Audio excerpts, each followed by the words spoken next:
আসসালামু আলাইকুম। তো আসলে যারা কঠিন পরিশ্রম করে, যারা শ্রম দেয়, কাজে সময় দেয়, সময় মতো অফিস করে, ব্যবসা বাণিজ্য করে, তাদের দ্বারা আসলে খারাপ কিছু হয় না। তাদের দ্বারা অবশ্যই ভালো কিছু হয়।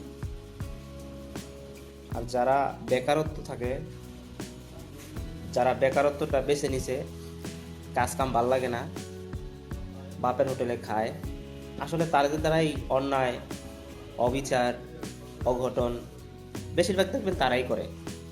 তাই প্রত্যেকটা মানুষেরই, প্রত্যেকটা পুরুষেরই শ্রম দেওয়া, অফিস করা, কাজে মনোযোগ হওয়া, এটা আমি মনে করি বাধ্যতামূলক।